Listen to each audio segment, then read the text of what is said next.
Olá, amigos, espero que estejam bem.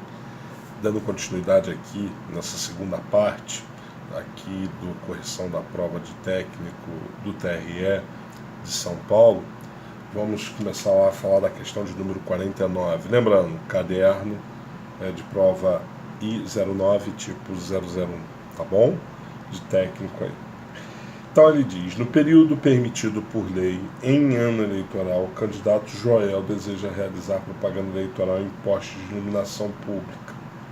Ora, aqui ele já está te dando a resposta. Você sabe que não é possível a propaganda em bens públicos, não é possível.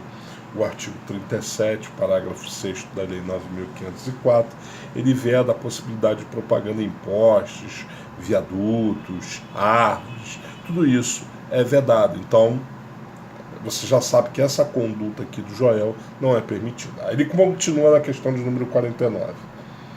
Jaime, no mesmo período, deseja colocar mesas para distribuição de material de campanha e utilizar bandeiras ao longo de vias públicas. Então ele pergunta: a veiculação de propaganda pretendida por Joel é... Aí nas opções você vai ver que ele pergunta tanto do Joel quanto do Jaime. Na verdade, a gente tem que saber que a do Joel é proibida, é vedada. Você não pode fazer propaganda em poste de iluminação. Já foi possível um dia, hoje não é mais permitido. Com relação à do Jaime, é possível que ele coloque sim mesas e cadeiras para distribuição, desde que isso não dificulte o trânsito de pessoas nas calçadas. Pessoas, veículos, tudo isso não pode, de alguma forma, dificultar esse trânsito. Então isso daí está lá no artigo 37, parágrafo 6º, 37, o caput, todos da Lei 9.504. No caso da questão número 49, a resposta correta é a letra E. Questão de número 50, albino, brasileiro nato, residente domiciliado atualmente em Portugal, foi outorgado o gozo dos direitos políticos no país em que vive no momento. Outorga esta devidamente comunicado ao Tribunal Superior Eleitoral. Referido o gozo dos direitos políticos em Portugal, em conformidade com a Resolução 21.538 de 2003. Aqui é uma questão interessante: existe o Tratado de Amizade entre o Brasil e Portugal, e nesse tratado se outorga determinados direitos típicos de brasileiros que possam ser exercidos por portugueses. Da mesma forma, típicos direitos que são admitidos apenas aos portugueses são outorgados aos brasileiros.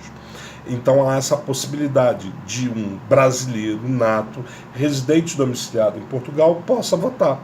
Só que isso, se acontecer, e se tiver essa possibilidade, atualmente a gente não tem, mas se tiver essa possibilidade, nos termos da Resolução 21.538 de 2003, o brasileiro que tem os seus direitos políticos, ele não vai poder exercitar o direito de votar aqui. Ele vai ter, portanto, a suspensão desses direitos políticos aqui no Brasil. Isso é expresso na Resolução 21.538, nos termos do parágrafo 4º, no artigo 51. Então a resposta de número 50, da número 50, é letra A. Vamos à próxima, questão de número 51. Acerca das fontes do direito eleitoral. Aí ele dá várias opções. E aí, a que nós temos que levar em consideração é a letra C, porque diz: o Código Eleitoral define a organização e a competência da Justiça Eleitoral, podendo ser aplicado, apesar de a Constituição prever necessidade de lei complementar para tanto. Essa resposta está no artigo 121 da Constituição da República. É importante a gente entender o seguinte: o Código Eleitoral, ele foi recepcionado, parte dele, como norma, como lei complementar. E tanto é que só é possível alteração com base em lei complementar. O que seria isso? Daquelas normas que tratam das garantias e das competências dos órgãos da Justiça Eleitoral. O que trata de competência do órgão da Justiça Eleitoral só pode ser disciplinado mediante lei complementar. Daí porque nós temos a letra C. Aqui eu sou obrigado a falar das outras hipóteses, até mesmo para você entender porque está errado. Na letra A, ele fala da função normativa e a possibilidade de se criar direitos e estabelecer sanções. Não. A Justiça Eleitoral, e aí é muito parecido com o direito administrativo, né, do poder regulamentar, ela só pode regulamentar, ela não pode criar sanções, não pode estabelecer direitos, ela não pode fazer nada disso. E mais, na letra A ele fala a possibilidade de revogação de leis anteriores. Não pode, tá? O que ele pode é interpretar a aplicação das normas eleitorais, tanto as constitucionais quanto as infraconstitucionais. Na letra B ele fala em termos de ajustamento de conduta, pelo amor de Deus, não é possível isso daqui dentro do âmbito da justiça eleitoral, os ritos da ação civil pública não são aplicáveis. Na letra D, ele diz que as respostas às consultas, né, são aplicadas apenas aos casos concretos. Não, consulta justamente trata de situação em abstrato. Formulada uma questão em abstrato não é para resolver caso concreto e nem sequer vincula a justiça eleitoral. E a letra E, o Código Eleitoral, a Lei das Elegibilidades, a Lei dos Partidos Políticos, a Lei das Eleições, as resoluções normativas do TSE, as respostas às consultas são fontes de direito eleitoral da mesma estatura, hierárquica e abrangência, podendo ser revogadas umas pelas outras. É óbvio que as consultas não podem revogar a lei e muito menos as resoluções também não podem revogar a lei. Então, a verdade aqui também está errada essa letra E. Vamos para a questão de número 52, lembrando sempre que está no caderno de prova do concurso de técnico. O caderno de prova é esse, I09, tipo 001. É esse que eu estou utilizando. Vamos lá, a questão de número 52. Com relação à obrigatoriedade do voto no Brasil. Então, é aquela questão que você sabe, está na Constituição, né, o voto obrigatório aos maiores de 18 e até 70 anos, né, que sejam alfabetizados. Os analfabetos, os menores de 18 com mais de 16 e os maiores de 70, o voto é facultativo.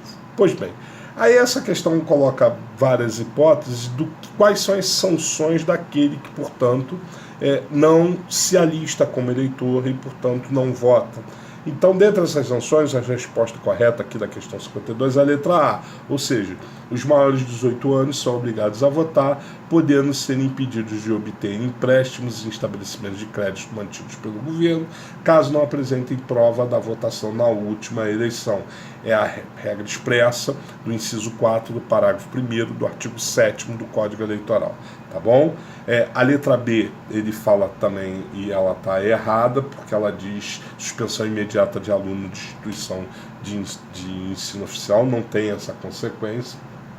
A letra C, é bem interessante essa letra C, porque o eleitor que deixa de votar deverá justificar sua ausência perante o juiz eleitoral no prazo de 60 dias. Isso está certo. O que está errado é essa segunda parte que diz efetuar o pagamento da multa. Ora, se ele justifica, ele não tem que pagar multa.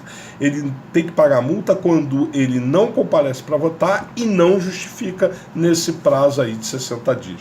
Cuidado que o Código Eleitoral fala em 30, mas na verdade esse prazo foi alterado pela Lei 6.091, hoje é 60. Letra D, a ausência de votação por pelo menos 3 eleições consecutivas ou a falta de alistamento eleitoral dos maiores de 18 anos implicarão no cancelamento do alistamento, a proibição de sua realização. Não é isso. Quem deixa de votar tem o seu título suspenso, ou melhor, seu título cancelado, né? E aquele que não votou, né, não fez a devida inscrição porque atingiu 18 anos, ele vai pagar a multa. E letra E, os maiores de 16 anos e menores de 18 anos que não comprovarem a votação na última eleição não poderão obter passaporte ou carteira de identidade.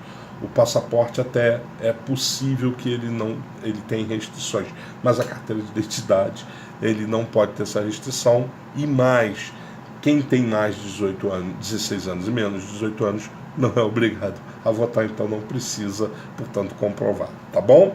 Então, essa questão de número 52, letra A. 53. O Tribunal Regional Eleitoral, aí ele fala de composição, fala de competência. A resposta correta é a letra D, é competente para julgar, como instância originária, as questões relacionadas às eleições para governador, vice-governador, senador, deputado federal, deputado estadual, salvo as discussões criminais a si correlatas, é porque tem exceção, considerando que estabelece a Constituição. Isso aqui está expresso no artigo 89 do Código Eleitoral.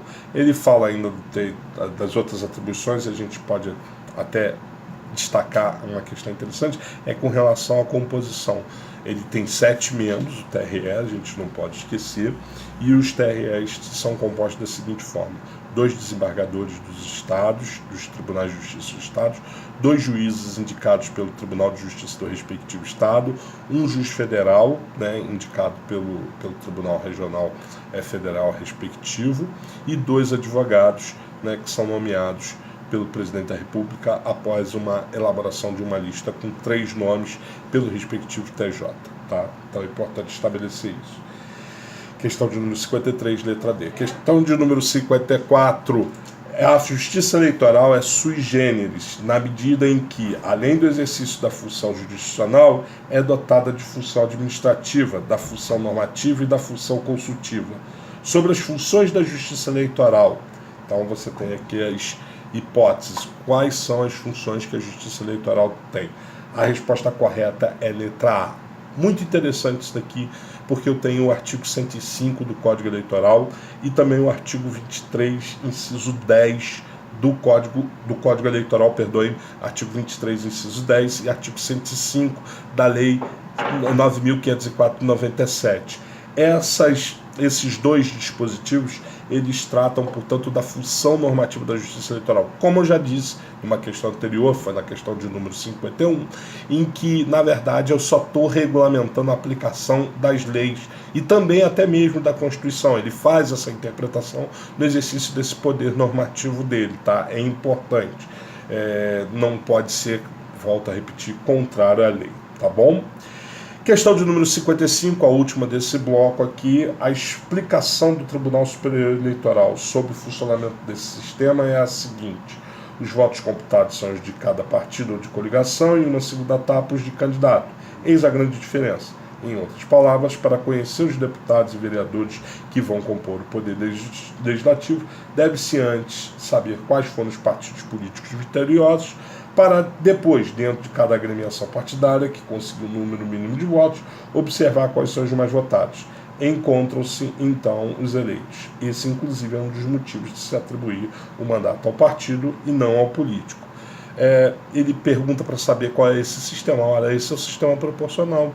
Nós já até falamos dele, está lá no artigo 105 do Código Eleitoral. A resposta aqui dessa questão do número 55 é letra E. Tá bom, meus amigos? Então, vejam que a prova é bem simples, apesar de ela ser extensa, mas ela é bem simples. Então, nesse bloco a gente fica por aqui.